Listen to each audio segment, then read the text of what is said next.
ইয়ে মানে ও গিন্নি, গিন্নি কিচ্ছু শুনবো না, 1 সপ্তাহ সময় দিচ্ছি। তার মধ্যে মহারানীর মতো ওই সীতাহার আমার চাই চাই চাই। আহ কিন্তু গিন্নি ওটার যে অনেক দাম, আমার কি আর মহারাজের মতো অত টাকা আছে বলো? এই শোনো, তোমার কি আছে আর কি নেই তা আমার খুব ভালো করে জানা আছে, বুঝলে? কিন্তু গিন্নি একটা কথা কান খুলে শুনে রাখো, এবারে যদি তুমি ওই সীতাহার আমাকে গড়িয়ে না দাও, আমি তাহলে চিরদিনের মতো বাপের বাড়ি চলে যাব। এই আমি বলে দিলাম। আচ্ছা ফাঁপড়ে পড়লাম আমি, কি যে করি। দূর, আর ভালো লাগে না।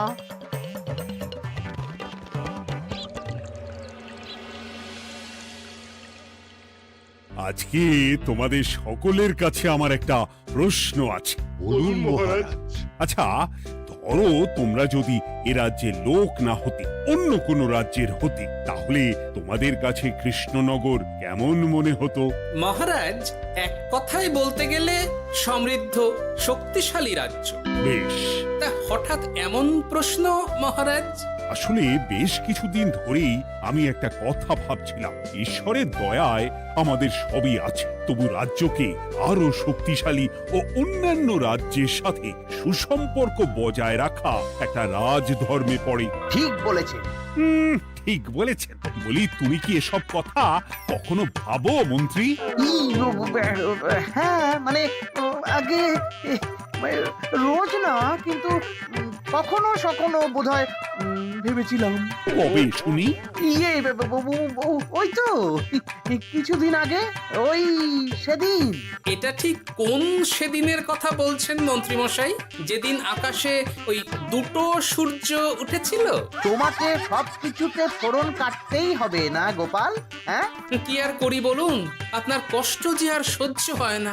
যাই হোক, মুদ্রা কথা হলো, এসব কথা মাথায় রেখে এখন আমাদের কিছু করা উচিত। কিন্তু কি করা উচিত সেটা আমি ঠিক বুঝতে পারছি না। এই একটা করে রসগোল্লা খাওয়ালে কেমন হয়?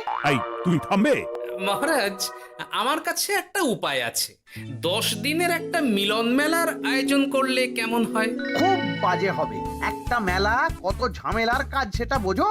একেই কত খরচ, তার উপর আবার অনেক লোক। মোটেই না, এটা তো দারুণ বুদ্ধি দিয়েছো গোপাল। এমন কিছুই তো চাইছিলাম। দূর, আর সবকিছুই আমার বিপক্ষে মনে হয়। দিনটাই খারাপ, আমি বরং চুপই থাকি। তাহলে সবাই শোনো, 1 সপ্তাহ পর কৃষ্ণনগর এক বিরাট বড় মিলন মেলার আয়োজন করছে, আর তার জন্য লোকজনকে নিমন্ত্রণ করার কাজ দেখবে গোপাল। যথা আজ্ঞা মহারাজ। আর মন্ত্রী, ভালো করে শুনে রাখো, মেলা প্রাঙ্গণ সাজানো, ঠিকঠাক নিরাপত্তা, এসব তোমার দায়িত্ব। আচ্ছা, কিন্তু বলছিলাম যে সবকিছু ভালো করে করতে গেলে খরচও তো। ওসব নিয়ে তোমাকে চিন্তা করতে হবে না। যত খরচই হোক আমাকে বলো, আমি দেব। আরে বাস, তো দারুণ ব্যাপার। এই ফাঁকে যদি কিছু আমারও লাভ হয়ে যায়, তাহলে গিন্নির গলার হারটার কিছু একটা করতে পারবো। বেশ, তাহলে প্রত্যেকে নিজেদের কাজ শুরু করে দাও।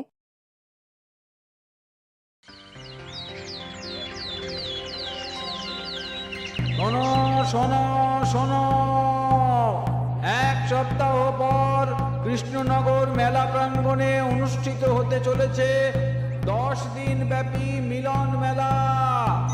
সকল গ্রামবাসীকে এই মেলায় আসার জন্য আমন্ত্রণ জানানো হচ্ছে। শোনো শোনো শোনো।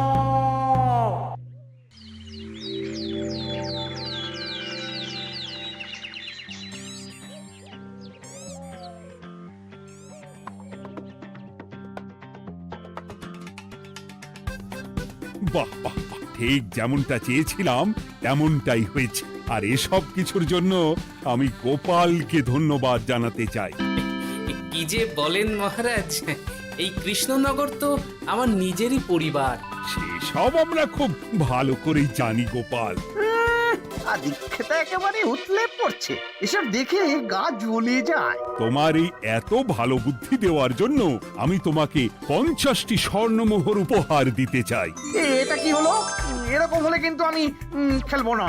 কেন মন্ত্রী, তোমার আবার কি হলো? আমিও তো মেলার আয়োজন করেছি, তাহলে গোপাল একা কেন উপহার পাবে? সে তো মেলার জন্য অনেকেই কাজ করেছে, কিন্তু আসল বুদ্ধিটা তো দিয়েছে গোপালই। মন্ত্রী মশাইয়ের বোধহয় খুব হিংসা হচ্ছে। ঠিক আছে মহারাজ, আপনি বরং এই উপহার সকলের সাথে ভাগ করে দিন। না গো, কোনো ভাগ চাই না, তোমার উপহার তুমিই রাখো। যত সব।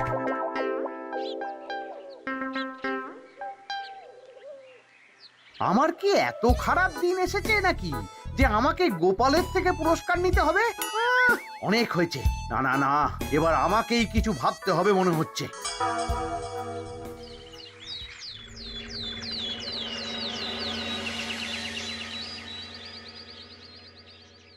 আমার আমার সব শেষ হয়ে গেল গো, সব শেষ হয়ে গেল। এবার এবার আমার কি হবে? মহারাজ, মহারাজ কিছু একটা করুন, মহারাজ কিছু একটা করুন। চিন্তা করো না, আমি দেখছি। যারা দোষী তারা শাস্তি পাবেই। কি শুরু হলো বলো তো হঠাৎ করে?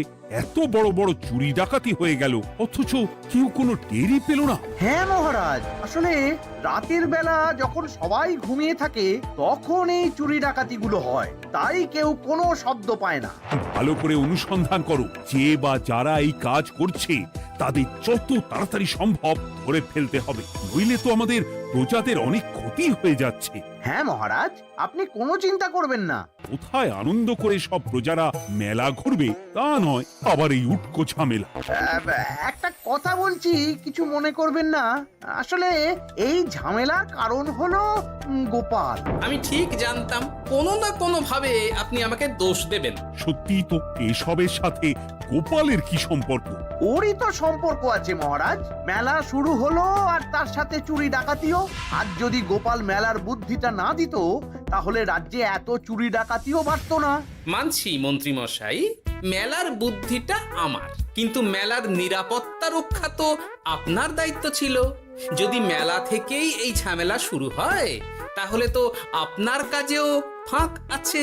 মুখ সামলে কথা বলো গোপাল। আহ, তোমরা একটু থামবে? এখন নিজেদের মধ্যে ঝামেলা করার সময় নয়। সবাইকে একসাথে কাজ করে আসল চোর ডাকাতদের ধরতে হবে, তারপর বোঝা যাবে কার দোষ ছিল আর কার নয়। আগে মহারাজ।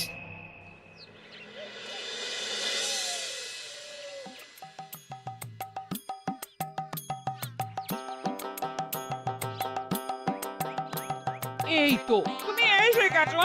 তাড়াতাড়ি মুখ হাত ধুয়ে বসো, তোমার জন্য একটা জিনিস এনেছি। বলো কি জিনিস? আরে আরে একটু অপেক্ষা করোই না, আমি আনছি। হ্যাঁ বেশ, আনো তাহলে। এই নাও, খাও। মিষ্টি দই। হ্যাঁ গো, খেয়ে দেখো তো কেমন। দারুণ সুন্দর স্বাদ তো গিন্নি। কোথা থেকে এনেছো? ভালো, মেলা থেকে এনেছি। ও জানো, বিনা পয়সায় গো। বিনা পয়সায়? তা কে দিল শুনি? আরে সুজন দইওয়ালা, বড় ভালো ছেলে। শুধু আজ নয়, ও রোজই মানুষকে ভালোবেসে না বিনা পয়সায় দই খাওয়ায়। হ্যাঁ বাবা, বেশ অবাক করা কাণ্ড।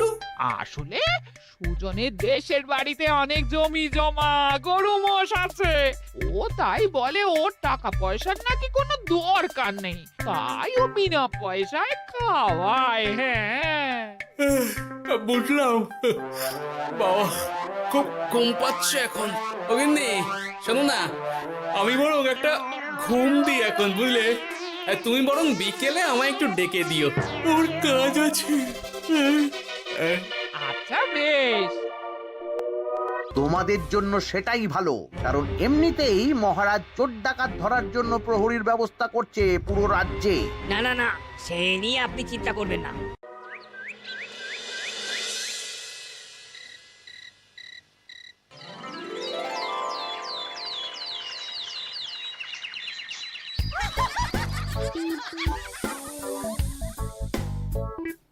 কই গো? ওরে আর কতক্ষণ ঘুমোবে? সকাল তো হয়ে গেল। সে কি গিন্নি, সকাল? তোমাকে যে আমি কতবার বললাম আমাকে বিকেলে ডেকে দেবে। তা বলি কবেকার বিকেল? গতকালে না আজকে? তা তোমার বুদ্ধিতে কি বলে গিন্নি? আমার বুদ্ধি নিয়ে কথা বলো, আগে নিজের ঘুমকে দেখো। গতকাল বিকেল থেকে ডেকে ডেকে গলা ব্যথা হয়ে গেল, কিন্তু ওনার ঘুম আর ভাঙে না। হতেই পারে না। পারে না? ওদিকে কাণ্ড দেখো, রাতের খাবার পর্যন্ত পড়ে আছে। হ্যাঁ, আজব কাণ্ড। যাই হোক, অনেক দেরি হয়ে গেছে বুঝলে, আমাকে এক্ষুনি রাজসভার জন্য বেরোতে হবে।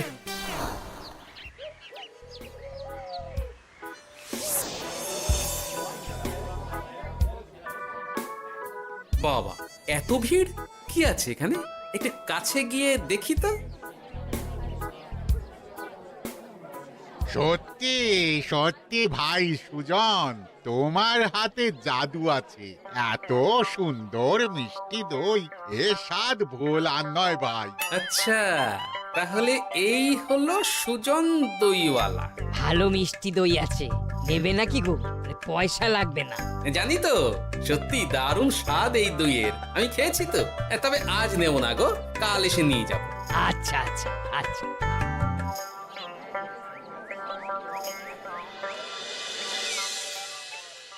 আর কোনো নতুন খবর পেলে ওই ডাকাতদের ব্যাপারে? না মহারাজ, এখনো ঠিক ধরতে পারিনি। ওরা বোধহয় বুঝতে পেরে গেছে যে আমরা খোঁজ করছি। মহারাজ, আমার মাথায় একটা নতুন বুদ্ধি এলো। রাতের বেলা করে সব বাড়িতে পাহারা দেওয়া শুরু করলে কেমন হয়? সব চুরি তো রাতেই হচ্ছে। আরে, এ তো দারুণ বুদ্ধি। কিন্তু মহারাজ, আমাদের রাজ্যের প্রহরীরা রাতের বেলা কি করে পাহারা দেবে? কেন কেন, কি সমস্যা? অনেক সমস্যা আছে। তাদের শরীর খারাপ হতে পারে, তার চেয়েও বড়, রাত জেগে থাকলে দিনে তারা সকলে ঘুমোবে, তখন পুরোটাই বেকার হবে। কিচ্ছু বেকার হবে না মন্ত্রী মশাই, আমাদের প্রচুর সেনা আছে, তাদের সকলকে দায়িত্ব ভাগ করে দিলেই হয়ে যাবে। তুমি বেশি বোঝো। গোপাল তো কিছু ভুল বলেনি মন্ত্রী, আমরা পাহারা বাড়াবো। আমি আজই সব সেনাদের সাথে কথা বলছি। সেনাপতি, তুমিও এই ব্যাপারটা একটু দেখো। যথাজ্ঞা মহারাজ।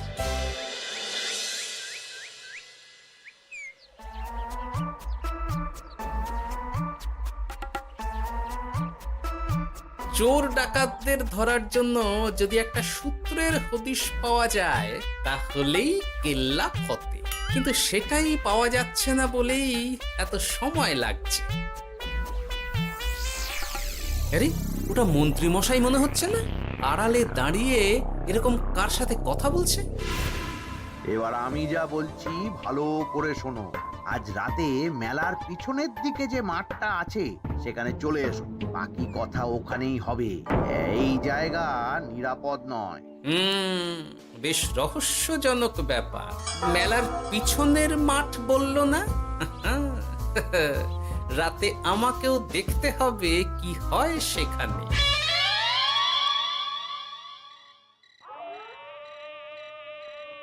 উফ, কি মশা রে বাবা! কখন থেকে দাঁড়িয়ে আছি, মন্ত্রী মশাইয়ের পাত্তা নেই কেন?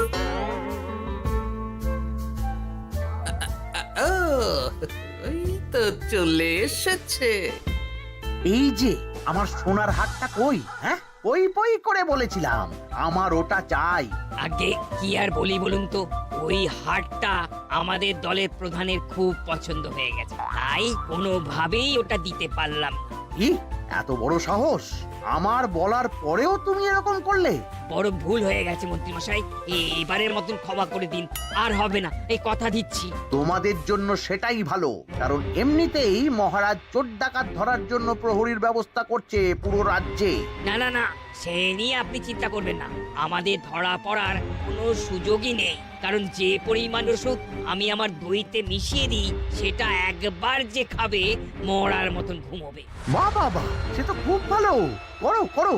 তার কোনো নতুন খবর পেলে? মেলা তো শেষের দিকে। হ্যাঁ, পেয়েছি। পাশের গ্রামে বলরাম নামে এক বড় মহাজন আছে।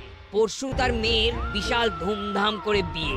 শেষ একটা বড় দান মারতে পারলেই আপনার আমার দুজনেরই শান্তি। আচ্ছা, এই ব্যাপার তাহলে। এসব কিছুর পেছনে মন্ত্রী জড়িত। এইবার বুঝতে পারছি কেন রাতের পাহারাতে ওনার এত আপত্তি ছিল। কিন্তু ওই লোকটা কে? ঠিক আছে, এখন যাও, একটু সাবধানে কাজ করো আর আমার পাওনাটা ঠিকঠাক দিও, কেমন? সে কি সুজন দইওয়ালা? এবার আমার কাছে পুরো ব্যাপারটা পরিষ্কার হয়ে গেছে। না, কালই মহারাজকে সব জানাতে হবে, আর এদের হাতে নাতে ধরার জন্য একটা উপায় ভাবতে হবে।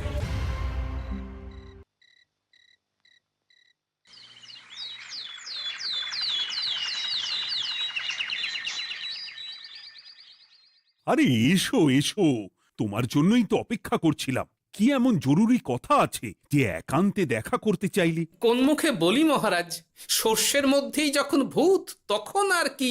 মানে একটু খুলে বলো তো কি হয়েছে?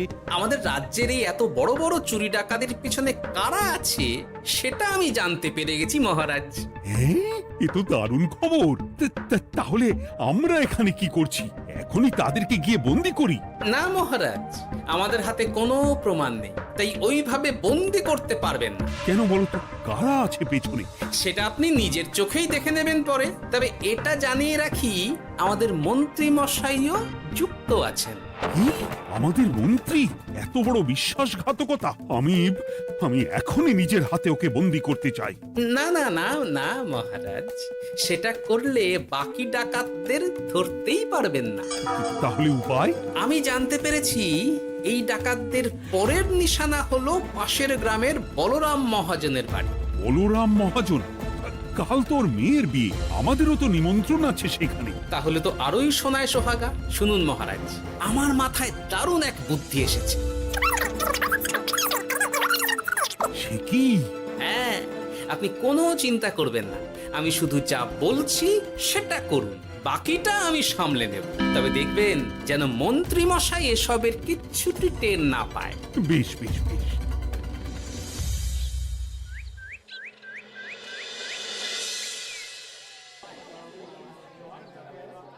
আর তো কিছুক্ষণ, এরপরেই তো সন্ধে নামবে।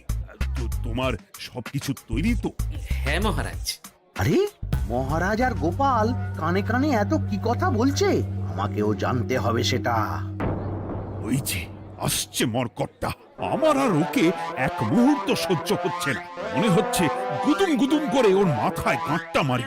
শান্ত হন মহারাজ, দয়া করে শান্ত হন আর একটুখানি, তারপর আপনি মন্ত্রী মশাইয়ের সাথে যা ইচ্ছে করবেন। ওর আমি বরং অন্যদিকে যাই, মুখ দেখলেই আমার মাথাটা গরম হয়ে যাচ্ছে। সেই ভালো। কি হলো ব্যাপারটা?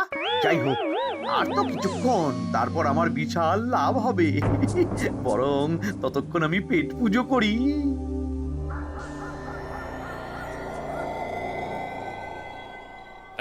যা যা দামি জিনিস আছে সব দিয়ে দে। এই তো খেলা শুরু। এবার আর আমায় পায় কে? ও বাবা, এরা আবার কারা? সত্যি গোপাল দারুণ চাল চেলেছে। এই তোমরা এখানে কি করতে এসেছো? কেন, তোমরা যা করতে এসেছো? ডাকাতি? এমন তো কোনো কথা ছিল না। কার দলের লোক তোমরা? মন্ত্রী মশাইয়ের দলের লোক। এই রে, কি বলছে সব? কোথায় কোথায়? এই মন্ত্রী মশাই, এই কি বলছে এরা? আপনি দু নৌকোয় পা দিয়ে চলছে, আমরা থাকতে আপনি আরো এক ডাকাতের দলের লোককে ডেকেছেন। কি মন্ত্রী? শেষে কিনা তুমি? কি খেয়েছে রে, আর বোধহয় বাঁচতে পারবো না। কই, চুপ কেন? বলুন, মন্ত্রী মশাই সোনার হার ডাকাতি করে আপনাকে দেওয়ার জন্য এখানে ডেকেছেন। কি সোনার হার? আমাকেও তো একই কথা বলেছে। আপনি আমাদের থেকে খবর নিয়ে অন্য দলকে কাজ দিয়েছেন। না না, মিথ্যে কথা। কিসের মিথ্যে? আপনি ছাড়া তো আর কেউ জানতো না এখানের কথা। না গো, আমি শুধু তোমাদেরকেই কাজ দিয়েছি একদম শুরু থেকে। আর কোনো ডাকাতের দলকে আমি চিনি না, আমি তো নিজেই প্রথম শুনছি। মন্ত্রী, লজ্জা করে না তোমার? তুমি আমার প্রজাদের এইভাবে ঠকাচ্ছিলে। ইয়ে মানে মহারাজ, আমি আসলে। অনেক হয়েছে মন্ত্রী মশাই, আপনি ধরা পড়ে গেছেন। প্রহরী, বন্দি করো সবাইকে, আর মন্ত্রীকেও। আমাকে ক্ষমা করে দিন মহারাজ, আমি ইচ্ছা করে এটা করিনি। আসলে আমার গিন্নি কদিন ধরেই মহারানীর সীতাহারের মতো দেখতে হার বায়না করেছে। তার জন্য তুমি নিজেদের লোকেদের থেকেই চুরি করবে? আর কি করব বলুন, এক সপ্তাহের মধ্যে হার না দিলে বাড়ি ছেড়ে চলে যাবে বলেছে। তাই আমি এখন আপনি যেটা করেছেন সেটা যদি আপনার গিন্নি জানতে পারে তাহলেও বাড়ি ছেড়ে চলে যাবে। শাস্তি তো তোমাকে পেতেই হবে মন্ত্রী। আয়, কে আছো? শোনো, মন্ত্রীকে মুখে কালি মাখিয়ে গাধার পিঠে বসিয়ে সারা রাজ্য ঘোরাও, এটাই ওর যোগ্য শাস্তি। আর গোপাল, তোমার বুদ্ধির প্রশংসা করতেই হয়। তোমার পুরস্কার আমি কাল রাজসভায় দেব। দূর দূর, জীবনে বিয়ে করাই ভুল হয়েছে আমার।